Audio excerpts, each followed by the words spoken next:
Donc ça, c'est donc le projet GEMEST qui est financé par le programme Mirabel Plus de l'Université de Lorraine, université d'excellence. Donc le but du jeu, c'était de disposer des informations biologiques, techniques, bioéconomiques pour étudier la faisabilité d'un retour du GEMAGE dans l'Est de la France parce qu'il a existé, il fut un temps. Nous avons testé plusieurs essences dans une première année et là, je vais vous parler des résultats que nous avons obtenus sur le pin sylvestre. Nous avons opéré 2 campagnes. Une première campagne en 2020 dans le dispositif de l'arboretum d'Amance pour tester la faisabilité de la procédure, pour analyser la composition chimique et identifier et localiser les structures anatomiques induites par la blessure. Et puis dans la deuxième campagne, on a essayé vraiment d'avoir des informations sur les rendements, sur plusieurs arbres. Donc dans le dispositif que nous avait gentiment prêté Monsieur Jean Paysan, qui vous a exposé ce matin son enthousiasme par rapport à cet aspect, plus d'informations sur la chimie et sur la génomique. Donc la première campagne nous a permis de tester une technique qui est proposée par le programme Biogem qui est mise en place par la société Holist. Holist cherche à avoir des alpha et bêta-pinèdes pour mettre dans des respirateurs qui permettent de fixer l'oxygène dans le sang et l'alpha-pinène favorise cela. Donc vous voyez Adrien qui est en train de mettre au point donc le fraisage d'un trou d'environ 71 mm de diamètre jusqu'au cambium. Normalement, il ne faut pas l'abîmer. Ensuite, nous appliquons une pâte qui est un activateur qui permet de ne pas cicatriser et qu'on puisse y avoir la production pendant 3 semaines environ. Et après, on met un collier qui est fixé sur cette pâte qui adhère et un sac qui est un sac de cubiténaire. Et donc on récupère la gemme à l'intérieur de cette poche. Donc la technique, on l'a maîtrisée. Il faut essayer de faire en sorte de ne pas endommager le cambium, c'est pas évident, mais voilà, la technique a été maîtrisée. Ce qu'on a trouvé, c'est qu'on avait essentiellement en composition chimique des alpha-pinènes et des bêta-pinènes, donc ça c'est une bonne nouvelle. On avait un tout petit peu de 3-carène sur un arbre qui est un allergisant, donc qui n'était pas favorable pour l'utilisation pour la respiration, mais on pourrait l'utiliser pour autre chose. On avait des proportions moyennes, phase liquide de 28% et phase solide de 71%.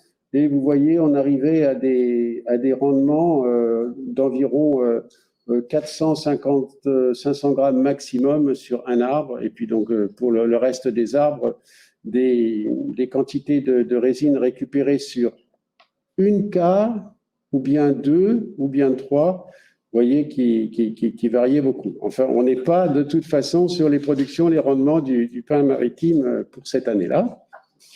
Et puis donc, nous avons fait une étude pour savoir si nous allions avoir des canaux résinifères qui étaient formés suite à la blessure, de nouveaux canaux résinifères.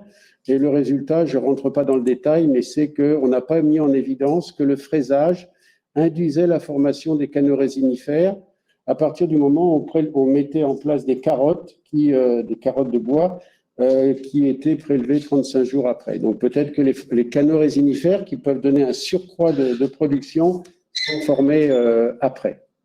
Mais pour l'instant, on n'a pas mis en évidence que ça se faisait. La seconde campagne de mesure s'est faite dans la propriété privée de Monsieur Jean Paysan.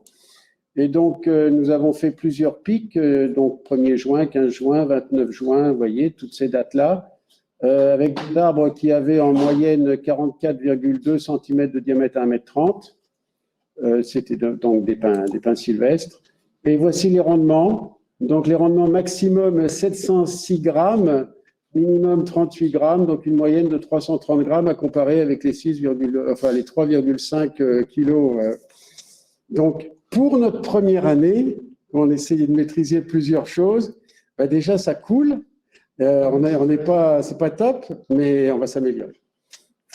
Et les rendements, bien évidemment, sur ce petit échantillon et tout, n'avaient pas de relation avec le diamètre à 1,30 m. Alors, j'ai confronté ces résultats-là avec des archives historiques qu'on a été examinées. Et donc, on a trouvé en 1908 un essai qui donnait des 0,85 litres, donc 850 grammes, 1,7 litre l'année 2, donc des quantités qui étaient plus importantes que ce qu'on a réussi à faire. Un essai en 1913, tout près de, donc là c'était en Sologne, tout près de Nancy. Donc là, on arrivait à des 240 grammes par quart et par an. Et quand il y a eu l'été chaud de 1912, il y a eu une bien meilleure production. Et puis un autre essai en 1927, 28, 26, dans le Lot-et-Garonne, c'était sur 6 pins. Et là, donc, on avait la première année une moyenne de 1,1 litre, 1,1 kg environ, 1,3 la deuxième et puis 1,1 la troisième. Donc, on est bien meilleur que nos essais et tout. Donc, on a de quoi vraiment s'améliorer.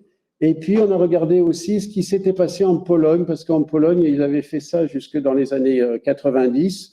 Et donc, un auteur en 65 nous décrit la méthode.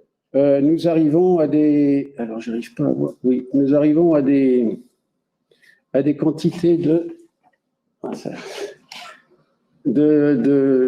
environ 1,6, 1,9 kg par an pour chaque arbre, avec une technique que vous voyez ici, qui ce qu'on appelle en arête de poisson.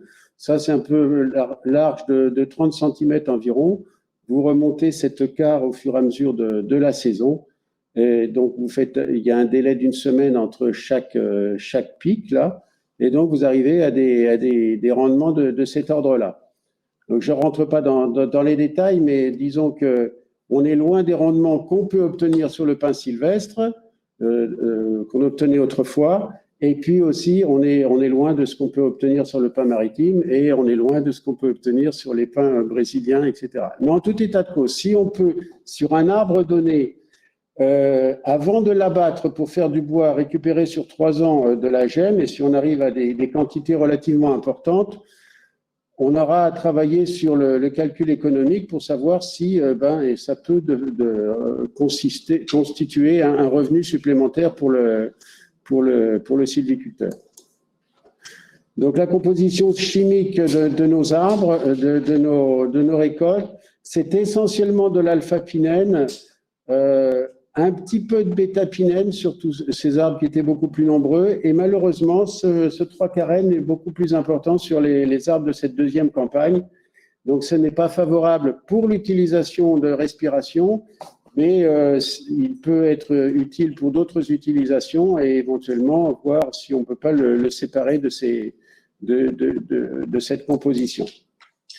Donc on a travaillé aussi la génomique, mais je ne vais pas vous en parler. On a travaillé aussi sur, dans la ressource forestière, quels seraient les pins qui sont gémables, et à ce moment-là, je vais demander à Henri Curie de l'IGN de nous parler de ça un peu plus tard, et nous démarrons la faisabilité économique de l'affaire.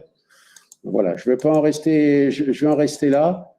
Disons que ces premiers essais, pour la première année, c'est quand même relativement concluant, mais il y a largement de quoi s'améliorer. Je vous remercie.